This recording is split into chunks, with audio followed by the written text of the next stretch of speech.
नमस्कार, मैं हूं रुपेश श्रीवास्तव। आप देख रहे हैं सिटी बुलेटिन न्यूज़। हमारा खास कार्यक्रम जो चुनाव पे चर्चा था वो चल ही रहा है, क्योंकि अब मुद्दा जो है बात करने का वो है कि किस मुद्दे पे वोट किया था, क्योंकि 10 मार्च को फैसला आना है और किसके सर पे ताज लगेगा, पहनाया जाएगा, ये तो उन्हें समय बताएगा। कुछ लोग मेरे साथ मौजूद हैं, जिस समय मैं चाय के होटल के समीप बैठा हूँ। यहाँ पर आप देख सकते हैं कि ये लोग अपना चर्चाएं कर रहे हैं, बातें कर रहे हैं कि आपकी सरकार ये आ रही है, अब की ऐसा रहेगा, अब की इनको हमने वोट किया। लेकिन हम इनसे बात करेंगे कि इनसे नहीं पूछेंगे कि किसको वोट किया इन्होंने, इनसे बात करेंगे किस मुद्दे पर वोट किया। आपने किस मुद्दे पर वोट किया बताइए। राम मंदिर निर्माण पे विवादित स्थल न्यायालय में लंबे समय से चलते हुए प्रक्रिया को समाप्त कराने से भाजपा को वोट समर्पित किया। 5 साल में जिस तरह से कार्य रहा उसको देखते हुए और आपने जो चुना है वो सरकार किस तरह से चुना है? सरकार का कार्य प्रगति पे है, उसमें कहीं कोई दो राय नहीं है, इसलिए मतदान उनके पक्ष में किया गया। चलिए आप बताइए किस मुद्दे पर आपने चुनाव किया? राष्ट्रहित के मुद्दे पे, जो राष्ट्र के लिए काम कर रहा है उसी मुद्दे पे वोट किया है। अभी आप देख ही रहे हैं कि यूक्रेन से जितने भारतीय लाए गए हैं सब सराहनीय हैं।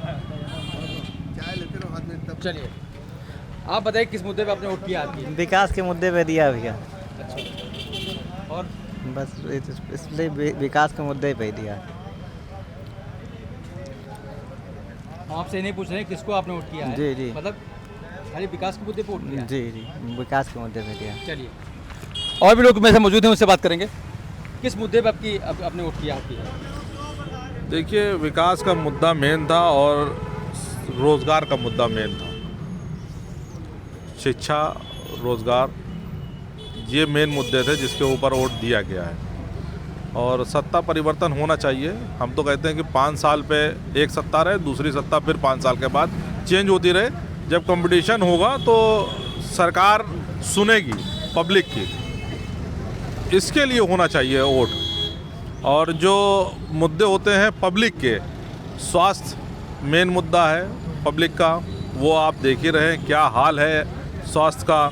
सड़कें आप देख लीजिए, फैजाबाद आप हाईवे से निकल आइए, आप सड़कें देख लीजिए, सब लोग हेलीकॉप्टर से उड़ के चले जाते हैं। रोड से निकल के देखें तो समझ में आ जाए हाईवे क्या है।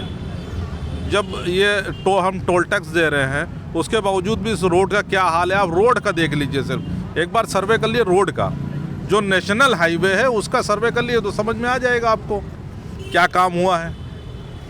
मेन काम होना चाहिए एजुकेशन पे, स्वास्थ्य पे और एजुकेशन पे, और जो बेरोज़गार है उस पे काम होना चाहिए। इस पे मुद्दों पर हम लोगों ने वोट किया है। चलिए आप बताइए किस मुद्दे पे आपने वोट किया है? आपसे नहीं पूछेंगे किसको वोट किया आपने। बेरोजगारी मुद्दे से निजात पाने के लिए सर हमने सपा को वोट दिया है और सपा के साथ हैं। सपा हमेशा बेरोजगारों के साथ रही है और इस सरकार में सर बेरोजगारों के ऊपर लाठी डंडा, इसे गुंडागर्दी राज आ गया है। इससे निजात पाने के लिए हम बेरोजगारों ने सपा को वोट दिया है। और विकास सिर्फ कागजों में है, सिर्फ विकास कागजों में है। कागजों में दिखाया जाता है कि यहाँ पे विकास हुआ है, कहीं भी विकास नहीं हुआ है। और किसानों पे जिस तरह लाठी डंडा बौछार हुई है इस सरकार में, इससे निजात पाने के लिए हमने आपकी सपा को वोट दिया है। चलिए आप हमें नहीं पूछेंगे किसको आपने वोट किया है, किस मुद्दे पे वोट डाला? सर हम तो शिक्षा के मुद्दे पे वोट दिए हैं, क्योंकि जो है हमने देखा कि शिक्षा का स्तर इस भाजपा सरकार में गिरता ही जा रहा है। और आगे वाला जनरेशन आने में हमें लग रहा है कि अगर सरकार ये रही तो जनरेशन जो है अनपढ़ होती चली जाएगी, गुलामी की तरफ चली जाएगी। जब शिक्षा नहीं रहेगा तो आगे गुलामी एकदम निश्चित है। गुलामी सरकार चाहे जिसकी आए, हम उम्मीद करते हैं कि सरकार चाहे जिसकी आए, लेकिन शिक्षा पे ध्यान दे। वोटिंग तो हम किसको किए हैं ये नहीं बताएंगे, बशर्ते जो है भाजपा से नाराज़गी बनी हुई है। और अयोध्या के मुद्दे पे लोग वोट दिए हैं, चलो अच्छी बात है, लेकिन अयोध्या आप जाके देख लें कि एक भी गली में ऐसा नहीं है कि कोई सड़क सुरक्षित हो, सारी खुदी पड़ी हुई हैं। पंचवर्षीय स्तर पे ये क्या काम किए, इनको कुछ समझना चाहिए था। उस तरह से समीकरण बना के चलना चाहिए था कि सड़कें जो है जब निकले तो अयोध्या की तो सही रहें, प्रदेश की बात छोड़ दीजिए, अयोध्या मुद्दे पे, राम मंदिर मुद्दे पे ये काम कर रहे हैं। राम मंदिर की तो सड़कें चलनी चाहिए, सही होनी चाहिए। सबको खुदवा दिए हैं, 16-16 इंची की गाटर रखवा रहे, पाइप 16 इंच में पानी शहर का जाएगा, सिटी का। ये कोई काम नहीं है, दिखावा करना अलग की बात है। रह गई मंदिर मुद्दा, तो मंदिर तो हमारा जो है सुप्रीम कोर्ट या हाई कोर्ट जो कुछ दिया है आदेश, हम उसके जो है समर्पित करते हैं। मंदिर तो हम भी चाहते हैं, हम भी हिंदू हैं, हम भी मंदिर चाहते हैं, लेकिन इस तरह से नहीं कि हाँ सारी सड़कें खुदवा दीजिए। आज जाके देख लीजिए, अयोध्या हुआ या अयोध्या छोड़ के इधर फैजाबाद की तरफ देख लीजिए, कोई गली नहीं बची है जो ना खुदी हो। जी सर, हमने शिक्षा के पहला तो शिक्षा ही था कि शिक्षा बहुत गड़बड़ होती चली जा रही है। ऑनलाइन पढ़ाई ऑनलाइन ऑफलाइन तो बच्चे पढ़ाई कर नहीं पाते हैं, ऑनलाइन क्या करेंगे, 5 मिनट बाद कार्टून देखने लगते हैं, गार्जियन हट गया कार्टून चालू। बच्चे हैं, कोई ये थोड़ी ना है कि आप शिक्षा को सब कुछ करवा रहे हैं, दारू ठेका खुलवा रहे हैं, आप शिक्षा कहाँ जाएगी। अरे इतना हमारा यूपी बड़ी है कि आप उसी तरफ से गैपिंग बना के आप बच्चों को बैठा सकते हैं और पढ़ाई करवा सकते हैं। पढ़ाई के लिए कोई वही नहीं है, नियम ही नहीं है, सिर्फ बस।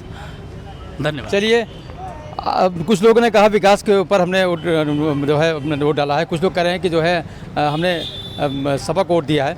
वो 10 तारीख को पता लग जाएगा कि किसको क्या किया है, लेकिन और लोग भी मौजूद हैं। किस मुद्दे पर वोट किया आपने? हमने तो सबसे पहले रोज़गार के मुद्दे पर वोट किया है, चरमराई हुई अर्थव्यवस्था पे वोट किया है, न्याय अन्याय जितना हो रहा है इन मुद्दों पे वोट किया है। और ख़ास करके बेसिक वोटिंग तो इसलिए हुई है कि हमारा स्वास्थ्य, शिक्षा, चरमराई हुई अर्थव्यवस्था, इन सब मुद्दों पे वोट किया है। क्योंकि कोरोना काल में देखा कितना स्वास्थ्य व्यवस्था कितनी चरमराई हुई थी, और क्या हुआ, कुछ नहीं हुआ। साहब लोग इलेक्शन में बिजी थे, बस इसी सब मुद्दों पे वोट किया है। चलिए, हमारे साथ दुकानदार भी यहाँ हैं जो चाय बना रहे हैं, उनसे बात करेंगे। आपने किस मुद्दे पे वोट किया बताइए? हम लोग शिक्षा और जो है रोज ये काम पे मतलब उसे दिया है, विकास के लिए। अच्छा, हम यार पूछेंगे नहीं किसको आपने वोट किया है, मतलब खाली आपने विकास को पे वोट किया है। जी, उसी पे ध्यान दे, गुंडाई कम हो बस। हाँ, गुंडाई कम हो। महंगाई और जो ये नगर निगम बनने के बाद जो हाउस टैक्स और वाटर टैक्स बढ़े हैं, इस मुद्दे पे पहले मतलब टैक्स इतना कम था, और जो नगर निगम बनने के बाद से टैक्स काफ़ी ज़्यादा हो गया। तो नई सरकार तो अपेक्षा करते हैं कि मतलब ये वाटर टैक्स और ये हाउस टैक्स को थोड़ा सा बजट में लाए आदमी के। जी, बाकी राम मंदिर तो अपना है ही है मुद्दा, जिसको सरकार ने साकार किया है। हाँ, इन्हीं मुद्दों पे मैंने वोट किया है कि अच्छी सरकार और विकास। मैंने विकास के ऊपर किया है, विकास चाहिए मुझे, बहुत अच्छा रहा। बाकी उधर इंटरव्यू लीजिए। मुझे अच्छा विकास चाहिए, मुझे जो यहाँ की पार्टी है उसका सहयोग मिल रहा है, और मैं ये चाहता हूँ कि यहाँ पे जो भ्रष्टाचार है वो समाप्त हो जाए, बस। शिक्षा, बेरोजगारी, महंगाई, सारे मुद्दों पे हमने वोट दिया।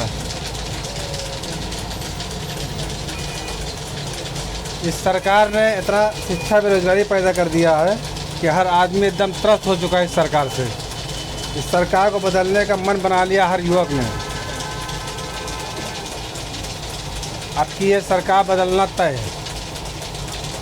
अपने फैजाबाद की तरक्की के लिए और स्टेट की तरक्की के लिए, बस यही है।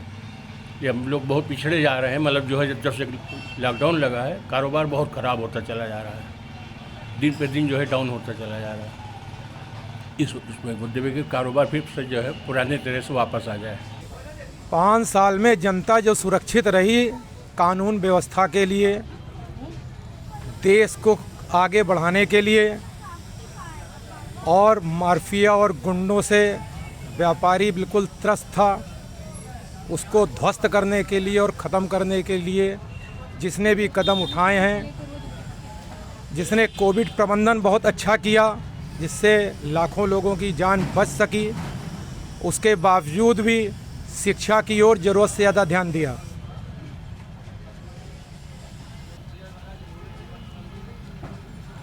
वही देखा गया और जितने भी लोगों से है उसको दिखवाया गया। अच्छा, ये तो सारे मुद्दे गिन गए। सुरक्षित अच्छे से बैठे होने के लिए, सारा काम व्यापार करने के लिए, घर पे लोग सुरक्षित हैं इसका विश्वास होने के लिए, इन्हीं सब पे हम महंगाई पे किए हैं, विकास के लिए भ्रष्टाचार ख़त्म हो, इस पे वोट किए हैं कि अच्छी सरकार आए, अच्छी व्यवस्था हो। ये जो सब महंगाई कम हो, इस समय तेल है, रिफाइंड है, सबका दाम बढ़ गया है, गैस है, चूल्हा है, हर चीज़ में। अब भी हमने जो वोट किया है वो महंगाई के मुद्दे पर किया है। और तो मतलब हर जगह रहता ही है, लेकिन महंगाई मेन मुद्दा था आपकी, और महंगाई पर ही हम लोगों ने वोट किया। विकास तो हो रहा है, विकास तो हर आदमी करता है, जो रहेगा अपने हिसाब से विकास करेगा, लेकिन महंगाई सबसे ज़्यादा महंगाई, बहुत 1.5 गुना 2 गुना। आप खुद देखिए, आप तो खुद उसी समाज से जुड़े हुए हैं। हर चीज़ का भाव देखिए, पेट्रोल का भाव देखिए, दाल का भाव देखिए, कड़वे तेल का भाव देखिए, हर चीज़ का भाव देखिए। आप खुद ग्राफ निकाल लेंगे। तो सबसे ज़्यादा है किसानों के लिए साढ़ है, हम लोगों के लिए महंगाई है। हाँ, महंगाई को पर ही वोट किया है आपकी ज़्यादातर हमारे ख्याल से लोगों ने। तो सुना आपने जिस तरह लोगों का कहना था कि गुंडाई कम हो, शिक्षा के ऊपर वोट किया है, विकास को वोट दिया है, लेकिन आने वाली 10 मार्च को ये पता लग जाएगा कि जो है किसको उन्होंने किया है, किसी नहीं किया है। ये तो क्योंकि जिस तरह से ईवीएम में सबके जो भाग हैं वो कैद हैं, किसको सरताज मिलेगा, तो कौन ताज पहनेगा, ये तो समय बताएगा। Rupesh Srivastava, city bulletin, Ayodhya. नगर कोतवाली की पुलिस ने आज चौक घंटा घर पर एक अभियान चलाकर 5 वाहनों का चालान किया।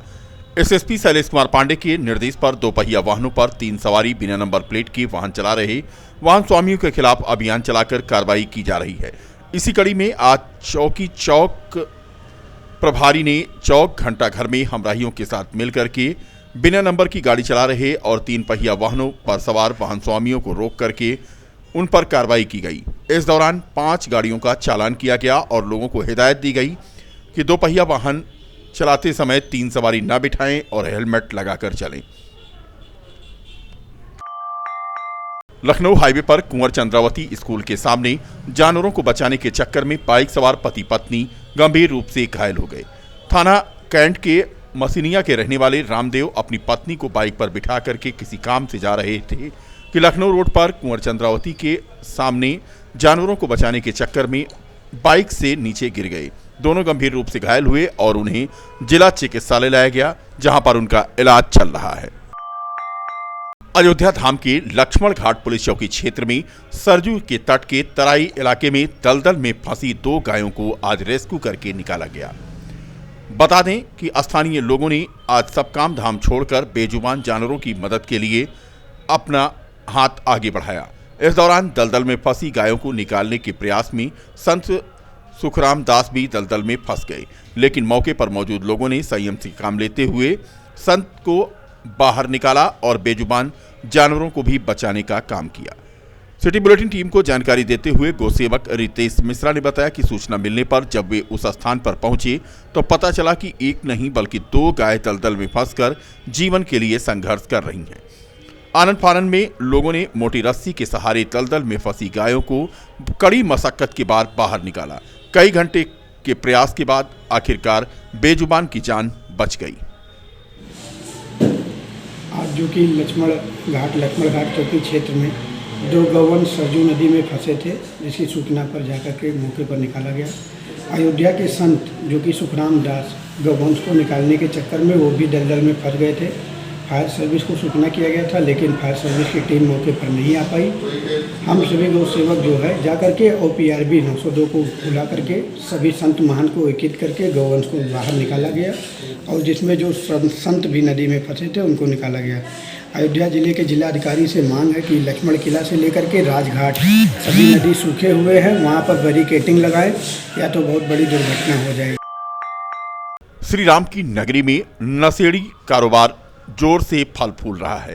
ऐसा एक वीडियो आज काशीराम कॉलोनी का नजर आया, जहां पर एक महिला गांजे का पैकेट देते हुए नजर आ रही है। ना तो उसे प्रशासन का कोई डर है और ना ही पुलिस का। ऐसे में सवाल उठता है कि इन पर कार्रवाई क्यों नहीं हो रही है। गांजे की पुड़िया ले जाते हुए व्यक्ति से पूछा गया तो उसने साफ कहा कि हमें नहीं मालूम, हमारा कभी कभार यहाँ पर काम रहता है। हालांकि देखना यह है कि इस मामले पर अब कोई कार्रवाई पुलिस करती है या काशीराम कॉलोनी में नशे का जो कारोबार फल फूल रहा है वह बदस्तूर ऐसे ही जारी रहेगा। तस्वीरें देख सकते हैं, यही वीडियो वायरल हुआ है और इस वीडियो में साफ दिख रहा है कि महिला गांजे की पुड़िया बेचती है और उसे ले जाने वाले को भी आप देख सकते हैं। इस व्यक्ति से जब पत्रकार के द्वारा पूछा गया तो उसने पुड़िया हाथ में दिखाई और उसने कहा कि वो इस महिला से खरीद करके इस गांजे की पुड़िया को लेकर जा रहा है। फिलहाल वीडियो वायरल होने के बाद अब देखना यह है कि पुलिस प्रशासन इस पर क्या रुख अपनाता है। बता दें कि अयोध्या शहर के विभिन्न इलाकों में नशे के कारोबार को जहां आगे बढ़ चढ़ कर लोग बढ़ा रहे हैं, वहीं इस व्यवसाय से जुड़े लोगों पर कार्रवाई न होने के कारण नशे का कारोबार खूब फल फूल रहा है।